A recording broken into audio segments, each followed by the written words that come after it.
Hello my dear learners, welcome back to learn easily channel.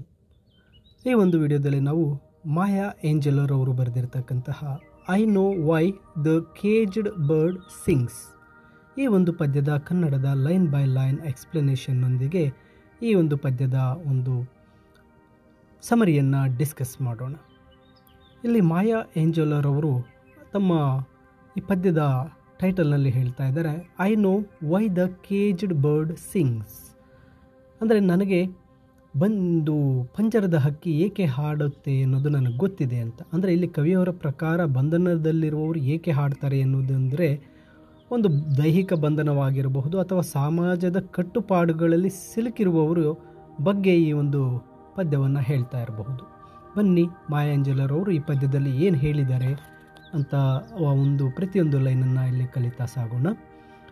ಇಲ್ಲಿ ಮೊದಲ ಸ್ಟ್ಯಾನ್ಸದಲ್ಲಿ ಹೇಳ್ತಾ ಇದ್ದಾರೆ, a free bird leaps on the back of the wind and floats downstream till the current ends and dips his wings in the orange sun rays and dares to climb the sky. ನೋಡಿ, ಇಲ್ಲಿ ಮೊದಲ ಒಂದು ಸಾಲುಗಳಲ್ಲಿ ಹೇಳ್ತಾ ಇದ್ದಾರೆ, ಒಂದು ಸ್ವತಂತ್ರವಾದ ಪಕ್ಷಿ ಈ ಒಂದು ಗಾಳಿಯ ಮೇಲೆ ಹಾರ್ತಾ ಇರುತ್ತೆ. ಅಂದರೆ ಇಲ್ಲಿ ಈ ಪಕ್ಷಿ ಅಂತಕ್ಕಂಥದ್ದು ಒಂದು ವ್ಯಕ್ತಿಗಳ ಬಗ್ಗೆ ನೋಡಿ ಹೇಳ್ತಾ ಇರಬಹುದು. ಸ್ವತಂತ್ರ ಇರುವ ವ್ಯಕ್ತಿ ತನಗೆ ಇಚ್ಛೆ ಬಂದಂತೆ ಬದುಕ್ತಾನೆ, ಆತನಿಗೆ ಯಾವುದೇ ಅಡೆತಡೆಗಳು ಇರೋದಿಲ್ಲ. ಅಂದರೆ ಅಡೆತಡೆಗಳಿಲ್ಲದ ಹಕ್ಕಿ ಹಾರುವಂತೆ ಅವನ ಜೀವನ ತುಂಬ ಚೆನ್ನಾಗಿರುತ್ತೆ. ನಂತರ ಅವರು ಹೇಳ್ತಾರೆ, ಈ ಒಂದು ಪ್ರವಾಹ ನದಿಯ ಒಂದು ಡೌನ್ ಸ್ಟ್ರೀಮ್ನೊಂದಿಗೆ ಆ ಗಾಳಿಯೊಂದಿಗೆ ಫ್ಲೋಟ್ ಹಾರ್ತಾ ಹೋಗ್ತೇನೆ. ಅಂದರೆ ಗಾಳಿಯೊಂದಿಗೆ ತೇಲುವ ಹಕ್ಕಿಯ ಚಿತ್ರಣ ಇಲ್ಲಿದೆ. ಅದೇ ಒಂದು ತುಂಬ ಫ್ರೀ ಆಗಿದೆ, ಯಾವುದೇ ಒತ್ತಡವಿಲ್ಲದ ಒಂದು ವಾತಾವರಣದಲ್ಲಿ ಬದುಕನ್ನು ಇದು ತೋರಿಸ್ತಾ ಇದೆ. Till the current ends and dips his wings. ಆ ಒಂದು ನೀರಿನ ಹರಿಯುವಿಕೆ ಕೊನೆಯವರೆಗೂ ಏನಾಗುತ್ತೆ, ಅದು ಹಾರ್ತಾ ಹೋಗುತ್ತೆ, ತನ್ನ ರೆಕ್ಕೆಯನ್ನು ಅದು ವಿಂಗ್ಸ್ ಅಂದರೆ ಆ ನೀರಿನಲ್ಲಿ ಅದ್ದುತ್ತೆ ಅಂತ. ಅಂದರೆ ಇಲ್ಲಿ ಜೀವನವು ಹರಿಯುವ ನದಿಯಂತೆ ಸಾಗ್ತಾ ಇರಬೇಕಾದ್ರೆ ಯಾವುದೋ ಒಂದು ಅಂತ್ಯವಿರುತ್ತೆ. ಹಕ್ಕಿ ರೆಕ್ಕೆ ಅದ್ದುವುದು ಅಂದರೆ ಒಂದು ರೀತಿಯ ವಿಶ್ರಾಂತಿ, ಹೊಸ ಆರಂಭವನ್ನು ಇದು ಸೂಚಿಸುತ್ತೆ. In the orange sun rays, ಇಲ್ಲಿ ಸೂರ್ಯನ ಕಿರಣಗಳು ಬೆಚ್ಚನೆಯ ಒಂದು ಪ್ರೀತಿಯ ಭರವಸೆ ಸಂಕೇತ. ಇದು ಜೀವನದಲ್ಲಿ ಒಂದು ಸಕಾರಾತ್ಮಕತೆಯ ಒಂದು ಭಾವನೆಯನ್ನು ಹೇಳುತ್ತೆ. And dares to climb the sky, ಅದು ಮತ್ತು ಆಕಾಶವನ್ನೇ ತನ್ನದ್ದು ಅಂತ ಹೇಳ್ಕೊಳ್ತಕ್ಕಂಥ ಧೈರ್ಯವನ್ನು ಮಾಡುತ್ತೆ ಸ್ವತಂತ್ರವಾದಂತಹ ಪಕ್ಷಿ. ಇದು ಸ್ವಾತಂತ್ರ್ಯದ ಒಂದು ಪರಾಕಾಷ್ಠೆಯನ್ನು ಹೇಳುತ್ತೆ. ಇಲ್ಲಿ ಆಕಾಶವನ್ನೇ ತನ್ನದು ಅಂತಕ್ಕಂಥದ್ದನ್ನು ಆ ಒಂದು ಸ್ವತಂತ್ರವಾದ ಪಕ್ಷಿ ಹೇಳುತ್ತೆ ಅಂತಕ್ಕಂಥದ್ದನ್ನು ಹೇಳ್ತಾ ಇದ್ದಾರೆ. ನಂತರದ ಸ್ಟ್ಯಾನ್ಸಾಗೆ ಬಂದಾಗ, but a bird that stalks down his narrow cage can seldom see through his bars of rage. His wings are clipped and his feet are tied, so he opens his throat to sing. ಆದರೆ ಇದು ಸ್ವತಂತ್ರದ ಪಕ್ಷಿ ಆಯಿತು. ಆದರೆ ಈಗ ನಂತರದ ಸಾಲಲ್ಲಿ ಹೇಳ್ತಾ ಇರ್ತಕ್ಕಂಥದ್ದು ಪಂಜರದೊಳಗಿನ ಪಕ್ಷಿ. ಅಂದರೆ ಚಿಕ್ಕದಾಗಿರ್ತಕ್ಕಂಥ ಪಂಜರದೊಳಗಡೆ ಸೇರಿರ್ತಕ್ಕಂತಹ ಪಕ್ಷಿ. ಆದರೆ ಅಲ್ಲಿ ಬಂಧನದಲ್ಲಿರುವವರ ಬಗ್ಗೆ ಈಗ ಹೇಳ್ತಾ ಇದ್ದಾರೆ. ಆ ಕಷ್ಟಗಳು ಹೇಗಿರುತ್ತೆ, ಅವರಿಗೆ ಅಲ್ಲಿ ಆ ಪಂಜರದೊಳಗೆ ಓಡಾಡೋದಕ್ಕೆ ಸ್ವತಂತ್ರ ಇರೋದಿಲ್ಲ, ಹೊರಗಡೆ ಬರೋಕ್ಕಾಗಲ್ಲ. ಆ ರೀತಿಯಾಗಿ ಈ ಸಾಲನ್ನು ಹೇಳ್ತಾರೆ. Can seldom see through his bars of rage, ಅಂದರೆ ಆ ಪಂಜರದೊಳಗಿರ್ತಕ್ಕಂಥ ಪಕ್ಷಿ ಆ ಕಂಬಿಗಳ ಮೂಲಕ ಮಾತ್ರ ನೋಡಲು ಸಾಧ್ಯ. ಕೋಪ ಮತ್ತು ಹತಾಶೆ ಅವರನ್ನು ಆವರಿಸ್ಕೊಂಡಿರುತ್ತೆ. ಅದು ಅವರು ಹೊರಗಿನ ಪ್ರಪಂಚವನ್ನು ಸ್ಪಷ್ಟವಾಗಿ ನೋಡಲು ಸಾಧ್ಯ ಆಗೋದಿಲ್ಲ. ಅಂದರೆ ಯಾರು ಇಲ್ಲಿ ಬರೀ ಪಕ್ಷಿಯೇ ಅಲ್ಲ, ಆ ವ್ಯಕ್ತಿಗಳ ಬಗ್ಗೆ ಕೂಡ ಹೇಳ್ತಾ ಇದ್ದಾರೆ. ಒಂದು ಸಾಮಾಜಿಕ ಸಂಕೋಲೆಗಳಿಗೆ ಸಿಕ್ಕಿರೋರು ಅದರಿಂದ ಹೊರಗಡೆ ಬರೋಕ್ಕೆ ಆಗಲ್ಲ ಅಂತಕ್ಕಂಥದ್ದು. His wings are clipped and his feet are tied. ಆ ಪಂಜರದಲ್ಲಿರ್ತಕ್ಕಂಥ ಪಕ್ಷಿಯ ರೆಕ್ಕೆಗಳನ್ನು ಕತ್ತರಿಸಲಾಗಿದೆ, ಕಾಲುಗಳನ್ನು ಕಟ್ಟಲಾಗಿದೆ.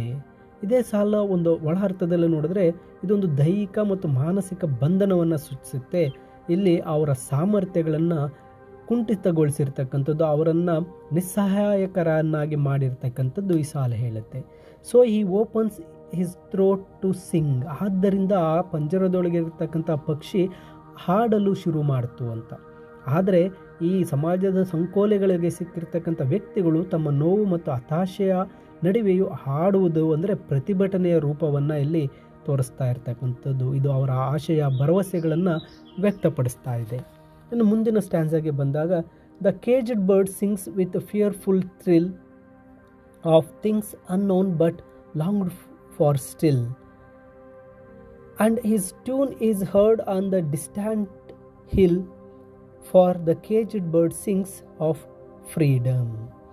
ನೋಡಿ, ಇಲ್ಲಿ ಕೇಜ್ಡ್ ಬರ್ಡ್ಗೆ ಬಂದಿದ್ದಾರೆ, ಮತ್ತು ಪಂಜರದ ಪಕ್ಷಿಗೆ ಬಂದಿದ್ದಾರೆ. ಆ ಪಂಜರದ ಪಕ್ಷಿ ಒಂದು ಭಯಾನಕವಾದ ಸ್ವರದಲ್ಲಿ ಹಾಡ್ತಾ ಇದೆ. ಹಾಡಿನಲ್ಲಿ ಭಯ ಇದೆ. ಅದು ಅವರ ಹೋರಾಟದ ಒಂದು ಸಂಕೇತ. ಜನರಿಗೆ ಹೋಲಿಸಿದರೆ ಅದು ಅವರೊಂದು ಹೋರಾಟದ ಸಂಕೇತ. ಅವರು ಕೂಡ ಹೋರಾಟವನ್ನು ಮಾಡ್ತಾ ಇದ್ದಾರೆ. Of things unknown but longed for still, ಅಂದರೆ ಆ ಒಂದು ತಿಳಿಯದ ವಿಷಯಗಳ ಬಗ್ಗೆ ತಿಳ್ಕೊಳ್ಬೇಕು ಅಂತಕ್ಕಂಥ ಒಂದು ಹಂಬಲವನ್ನು ವ್ಯಕ್ತಪಡಿಸ್ತಾ ಇರ್ತಕ್ಕಂಥದ್ದು. ಅಂದರೆ ಅವರ ಒಂದು ಸ್ವತಂತ್ರವನ್ನು ಪಡೆಯಲು ಸ್ವತಂತ್ರದ ಬಗ್ಗೆ ಹಾಡನ್ನು ಹಾಡ್ತಾ ಇದ್ದಾರೆ. And his tune is heard on the distant hill, ಆ ಒಂದು ರಾಗವು ದೂರದ ಬೆಟ್ಟದ ಒಳಗೂ ಕೇಳಿಸ್ತಾ ಇದೆ. ಅಂದರೆ ಅವರ ಧ್ವನಿ ದೂರದವರೆಗೂ ತಲುಪ್ತಾ ಇದೆ. ಅವರ ಸಂಕಟ ಒಂದು ರೀತಿ ಅದು ಇತರರಿಗೆ ಪ್ರೇರಣೆ ನೀಡುವಂತೆ ಅದು ದೂರದವರೆಗೂ ಹೋಗ್ತಾ ಇದೆ. For the caged bird sings of freedom, ಆ ಪಂಜರದೊಳಗಿನ ಪಕ್ಷಿ ಸ್ವತಂತ್ರದ ಬಗ್ಗೆ ಹಾಡ್ತಾ ಇದೆ. ಇಲ್ಲಿ ಕವಿಯ ಮುಖ್ಯ ಸಂದೇಶ, ಬಂಧನದಲ್ಲಿರುವವರು ಹಾಡುವುದು ಸ್ವತಂತ್ರವನ್ನು ಪಡೆಯಲು ಅವರು ತೋರಿಸ್ತಾ ಇರ್ತಕ್ಕಂಥ ಹಂಬಲವನ್ನು ತೋರಿಸ್ತಾ ಇದೆ. ನಂತರದ ಸಾಲುಗಳಿಗೆ ಬಂದಾಗ, the bird thinks of another breeze and the trade wind soft through the sighing trees, and the fat worms waiting on dawn bright lawn, and he names the sky is own. ನೋಡಿ, ಇಲ್ಲಿ ಸಾಲುಗಳಲ್ಲಿ ಹೇಳಲು ಹೊರಟಿರ್ತಕ್ಕಂಥದ್ದು, the bird thinks the another breeze.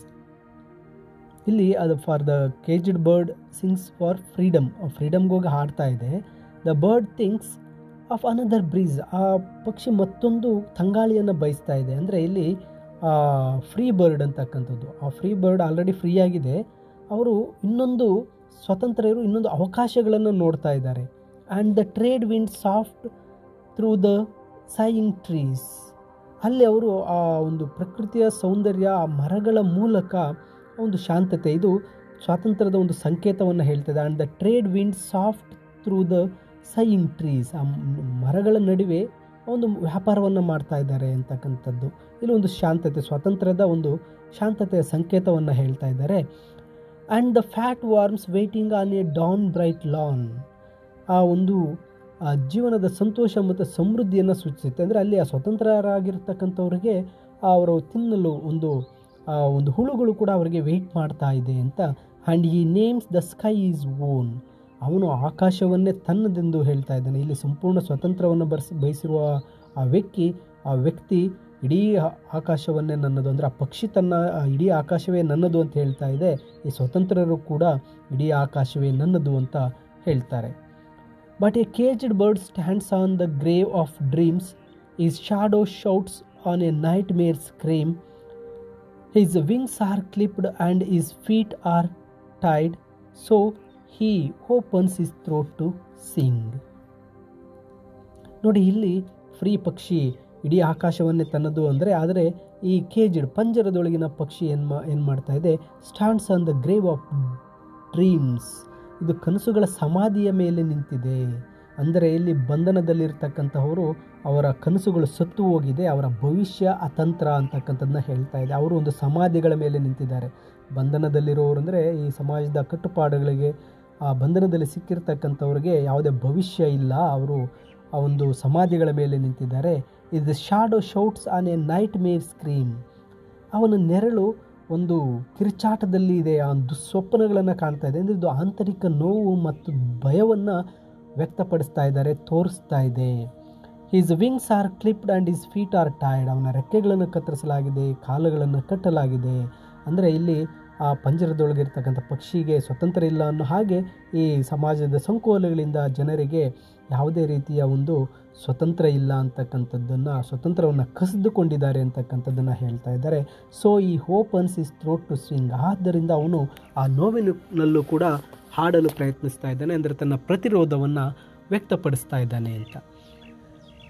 The caged bird sings with a fearful thrill of things unknown, but longed for still, and his tune is heard on the distant hill.